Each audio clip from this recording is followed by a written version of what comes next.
Hello there, ladies and gentlemen. Moltrap here once again with Game 2 of the Lost Saga MSL Group C.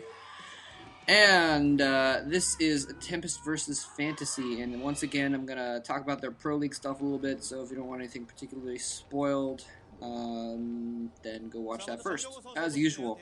But yeah, basically, both players, neither player doing really spectacularly in other Star Leagues or in the Pro League or anything like that. You know, taking some wins, more wins than losses, I think, from both players.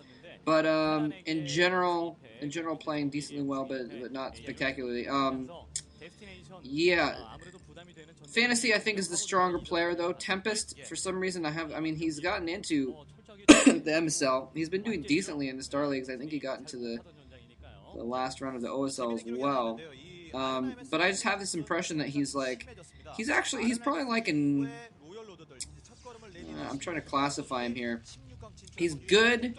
He's really good. He's among the top players, but if he's like at the top, he's like at the bottom of the top players, if that makes any sense.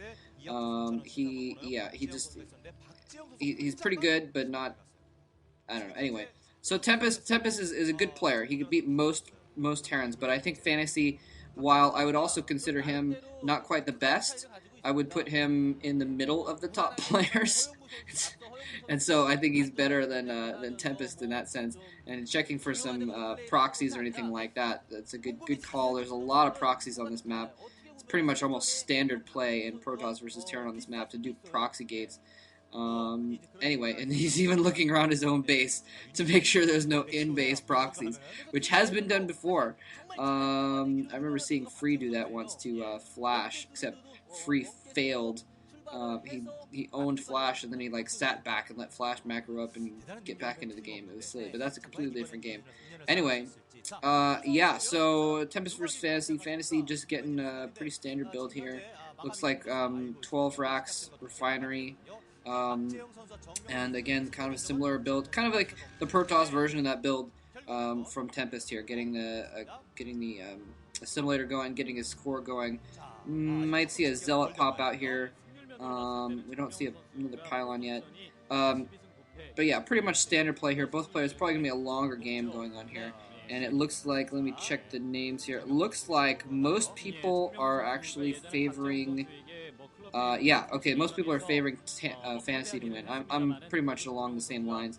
I don't know if I'd quite give it an 84 to 16 percentage that Fantasy will win, but I definitely, nice work by Fantasy. Well, I don't know if he even intended that. Moving his SCV kind of around the bottom so it would be able to sneak in a little bit there underneath the radar to get in a scout there without Zealot encountering it first. And now he's getting his factory down. So if I had to give odds, I'd say it's probably like 65-35 in favor of Fantasy, something like that. Tempest, he has the ability to win. So, oh no! Oh my god! He pyloned in the scouting probe! The scouting SCV! Oh my god! I've never seen someone do a matter pylon in their own base before. Oh my god! Oh my god, I'm sorry. Okay, pull it together, Moltrap. Pull it together. Oh man, that was hilarious. That was friggin' pimp. Using a pylon while he was mining, he was trying to steal minerals, and using a pylon to block that SCV. I mean, it was probably a point in his build when he needed to build a pylon anyways. He may have been putting that pylon behind his mineral line in order to scout for drops or something like that. And he's like, oh, well, I'll just trap the SCV while I'm at it. And, oh, man, that was great. Fantasy's going to send in another SCV around the back way to try and get another scout in there. But I think it's probably going to get shut down. Tempest has got to have... I mean, he's got units on his ramp right now. Yeah, those goons are going to keep it out. But nonetheless, anyway, that was hilarious. What was I talking about? Oh, I was just talking about how Fantasy is a better player. Yeah. Tempest setting up a command center now. I mean, not Tempest. Obviously not Tempest. I usually don't do that. Fantasy setting up a command center now. He doesn't know if... He doesn't know what Tempest is doing, though, at this point. That scout got shut down pretty quickly. He knows there's no, really quick tech, because he did get that SCV in there for a little bit. And, oh, actually, here we go. He is not going to be able to know if...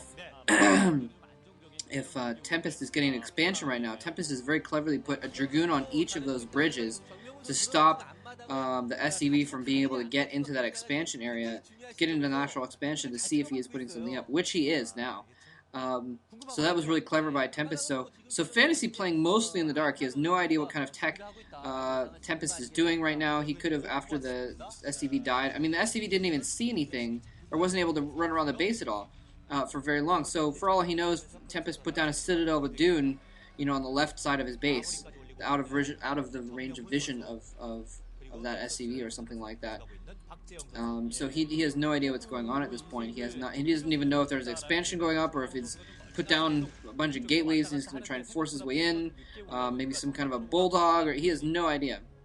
Although Tempest also doesn't really have any idea what's going on either. He hasn't been able to get into the base at all.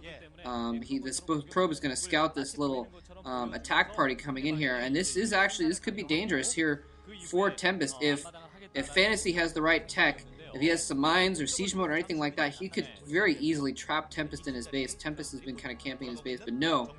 Fantasy's falling back to his base, I guess. I'm not sure what that was all about. Maybe he was just rendezvousing with that other tank.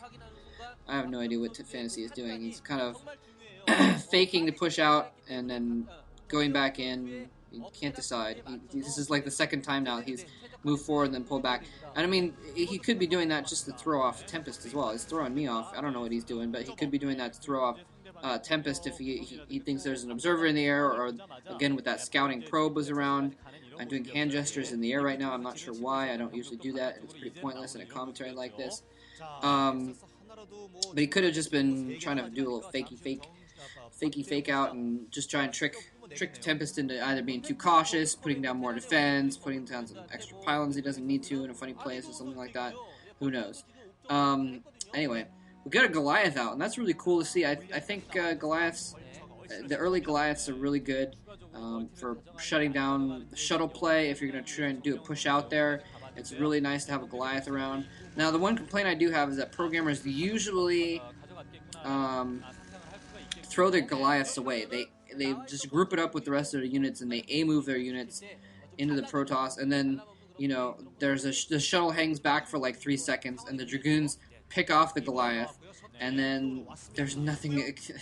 You've built a Goliath, which is nice to have anti-air, but then it doesn't do any good. So we'll see if Fantasy can actually micro his Goliath and keep it in the back, and keep it a little bit in reserve to try and attack the shuttle with instead of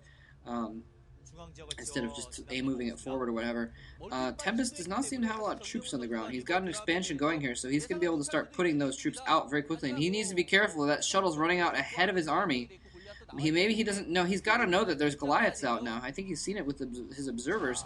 But he needs to be careful he doesn't run into... Oh, and he's actually running into the natural. There's one tank there behind the command center, but the Goon Range is going to be able to get back there. And, the Reaver drops down, kills off, not quite enough. I think he's probably going to be able to defend this. He's going to be able to siege up on that ramp. The Goliath is going to keep the shuttle from dropping off. Oh, my God, one more hit on that shuttle and it would die. Oh, barely. And I think Fantasy's going to fend this off in just a moment. He just needs to move a tank a little bit farther down to be within range of those Dragoons. Yeah, so I think I'm going to call that a failed attack by Tempest, actually. He didn't really take down too much. Now, part of what he's doing, though, is he is putting pressure on... Oh, nice. Look at that. That barracks is going to stop the hole and stop... And, oh, my God. Tempest running his Dragoons through this minefield, getting really, really hurt by that. Those Dragoons are almost all damaged. And nice! Some more harassment here by Fantasy. Fantasy is just controlling this game right now. Failed attack by Tempest, kind of suicidally, and now this very clever landing of his barracks behind this the mineral line is gonna... That was really, really cool. Nothing can get at that, basically, because Tempest, he can't run his Dragoons in because he's put up a pylon wall, and he can't run the Zealots in because the Zealots won't be able to get back behind that barracks there. So now, okay, and here we go, finally with the shuttle is going to take out that Marine. So a lot of lost mining time, though. I think he could have even kept... He could have even kept that Marine behind the barracks and protected it a little bit longer from the Reaver, although he could have just dropped the Reaver behind. But well, if that was the shuttle that was badly damaged, actually, Could have even theoretically taken out the shuttle with a couple. Anyway, it doesn't matter anymore. It's an academic point.